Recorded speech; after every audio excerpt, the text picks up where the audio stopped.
आज की हमारी प्रेरणादायी स्टोरी है एक गरीब बहन और साहूकार भाई का कि किस तरीक़ा से एक भाई ही अपनी बहन को अपमानित करता है। तो ये कहानी आइए शुरुआत करते हैं। एक गांव में एक बड़ा साहूकार रहता था। वह साहूकार बहुत पैसे वाला था।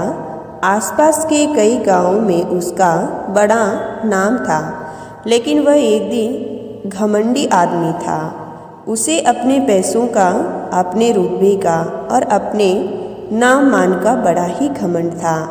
वह अपने नाम को बनाए रखने के लिए बहुत ज़्यादा सोचता था और बिना किसी के भावनाओं की कद्र किए वो सब करता था जो उसे लगता था कि करना चाहिए। परंतु इतने अमीर और धन दौलत होने के बाद भी साहूकार के मन में अंदर से खुशी नहीं थी, क्योंकि उसके इस धन संपदा को कोई भोगने वाला संतान नहीं था। साहूकार को कई सालों बाद एक संतान प्राप्ति हुई थी। साहूकार ने अपने इस खुशी को मनाने के लिए अपने घर पर एक बहुत बड़ा कार्यक्रम रखा, जिसमें उसने आसपास के गांव के सभी श्रीमंत लोगों को और सिर्फ ऐसे रिश्तेदारों को जो पैसे वाले थे उन लोगों को बुलाया था। वहीं पास के गांव में साहूकार की खुद की सगी बहन भी रहती थी, परंतु इन दिनों उनकी बहन की आर्थिक स्थिति कुछ अच्छी नहीं थी। इसीलिए उसने अपनी सगी बहन तक को इस कार्यक्रम के लिए नहीं बुलाया था। उस साहूकार ने जिस कार्यक्रम का आयोजन किया था वह इतना भव्य था कि इस कार्यक्रम की चर्चाएं आसपास के हर गांव में होने लगी थी। और इसके अलावा उस कार्यक्रम में इतने प्रसिद्धि और श्रीमंत लोग आने वाले थे कि यह खबर उस साहूकार की बहन तक भी पहुंच गई। बहन को जब यह पता चला कि उसके भाई को आखिरकार संतान सुख प्राप्त हुआ तो उसे बहुत खुशी हुई। बहन ने सोचा कि शायद भाई गलती से उसे इस बारे में बताना भूल गया होगा और अपनों को भला कोई न्योता देता है क्या। भोली बहन ने अपने भाई के यहाँ उस कार्यक्रम में जाने की तैयारी शुरू कर दी। जिस दिन वह कार्यक्रम था उस दिन बहन सुबह सुबह ही अपने भाई के घर जाने के लिए निकल पड़ी। रास्ते में अपने पुराने मैले कपड़े देख उसे ख्यालात आया कि अगर किसी और के घर जाना होता तो मैं ऐसे कपड़ों में जाने की सोचती थी, लेकिन या तो मेरे अपने घर मेरे मायके जा रही हूँ, वहाँ मुझे ये सब सोचने की कोई ज़रूरत नहीं है। भाई को तो बस खुशी होगी कि बहना आई है। जैसे ही वह अपने मायके पहुँची, वहाँ भव्य आयोजन देखकर वह बहुत ही खुश हो गई और उसे अपने भाई पर बहुत गर्व हो रहा था। वहाँ पर वह जल्दी से जल्दी अपने भाई को मिलकर उसकी खुशी में शामिल होना चाहती थी। वह परंतु सीढ़ियाँ चढ़कर घर के अंदर प्रवेश कर गई। उसने देखा कि उसका भाई मेहमान के तौर पर आए सभी धनाढ्य, अमीर और नामी ग्रामीण लोगों का स्वागत करने में व्यस्त हैं। बहन जैसे ही अपने भाई की तरफ उसने मिलने के लिए बढ़ी, उसके भाई की नज़रें उस पर पड़ गई और अपनी बहन को ऐसे मैले पुराने कपड़ों में देखकर भाई ने उससे मिलना तो दूर बल्कि तुरंत ही बहाना बनाकर वहाँ से निकल गया। बहन ने सोचा इतने लोगों में बेचारा अकेला भाई क्या क्या करे, जरूर उसे कुछ काम याद आ गया होगा, इसीलिए वह वहाँ से चला गया होगा। बहन बाद में अपनी भाभी से मिलने गई। भाभी ने उनका स्वागत किया और उसे खाना खाने के लिए आग्रह किया। बहन ने सोचा ठीक है, पहले खाना खा लेती हूँ, फिर बाद में आराम से भाई से मिल लूँगी।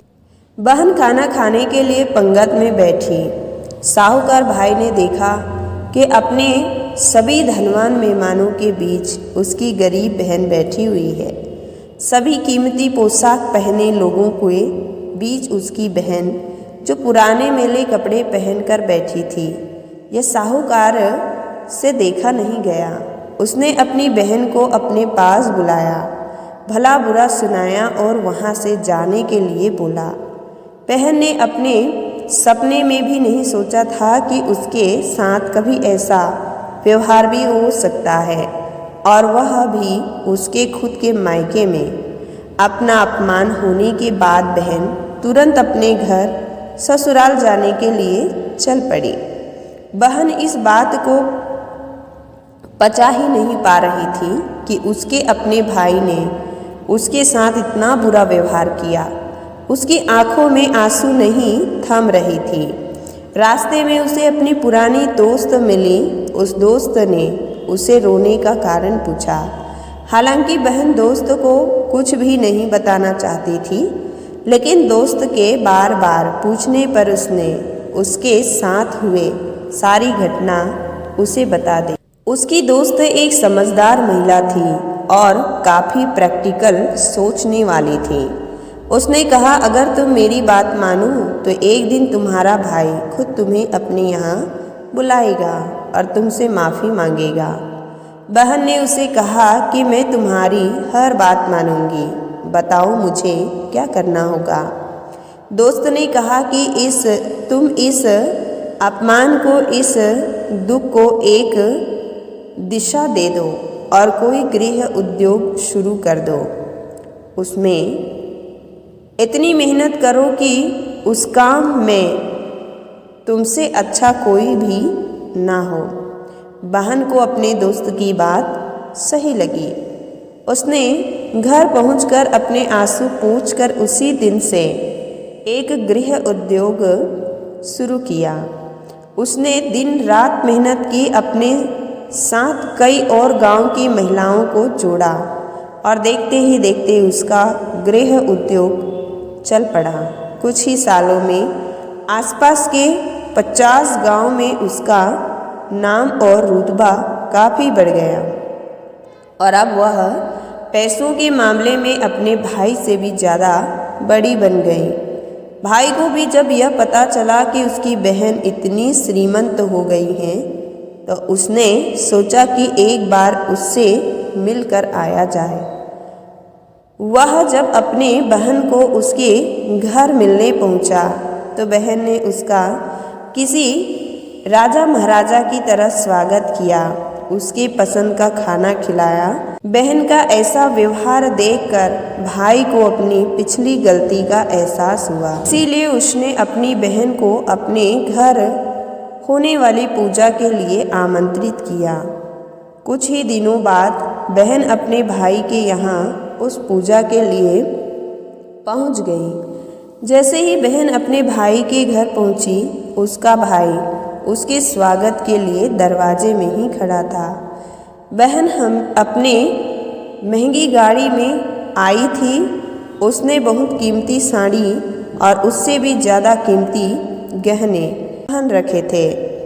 बहन का ऐसा ठाट बाट देखकर सिर्फ भाई नहीं बल्कि उसका पूरा गांव दंग रह गया।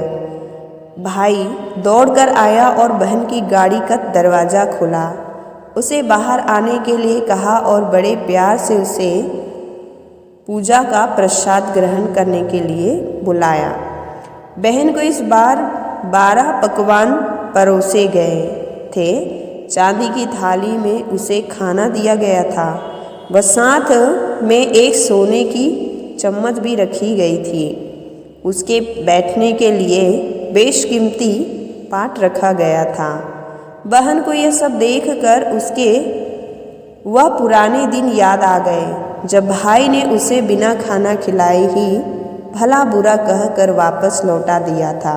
बहन खाना खाने के लिए तो नहीं बैठी, लेकिन उसने अपने सारे कीमती दागिने अर्थात सारे जेवर उतारकर उस थाली के सामने रख दिए और खाने में से कुछ निवाले उन सारे गहनों पर रख दिए। बहन का ऐसा व्यवहार देखकर सभी हैरान थे। किसी को नहीं समझ में आ रहा था कि बहन ऐसा क्यों कर रही है। आखिर वह क्यों उन जेवरों को खाना खिला रही है।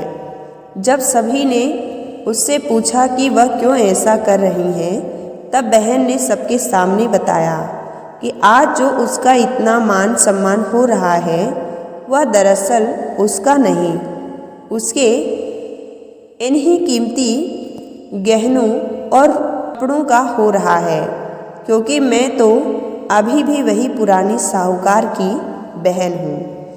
अगर कुछ बदला है तो वह मेरी परिस्थिति, मेरे कपड़े और गहने।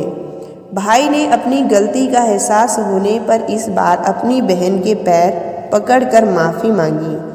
बहन जो पहले भी अपने भाई से निस्वार्थ प्रेम करती थी, उसने अपने भाई को माफ़ कर दिया और उसे गले से लगा लिया। दोस्तों, पैसे सिर्फ हमारे जीवन को सरल बनाने के लिए है, जबकि रिश्ते जीवन में मिले किसी वरदान की तरह होता है। अगर उन्हें सच्चे मन से और निस्वार्थ भाव से निभाया जाए। पैसे खर्च हो जाए तो आप बाद में भी कमा सकते हैं, मगर रिश्ते खर्च हो जाए तो दुनिया का सारा धन भी आपको उन्हें वापस नहीं दिला सकता। दिल को छू लेने वाली यह एक अमीर और गरीब बहन भाई की रिश्तों में सच में आँख खोल देने वाली है। आज दुनिया में भी यही होता है कि जितना आपके पास रुतबा है, जितना आपके पैसे हैं, उतने आपके मान सम्मान होते हैं। तो इसलिए रिश्ते मायने रखते हैं, आपके रुतबे या पैसे नहीं।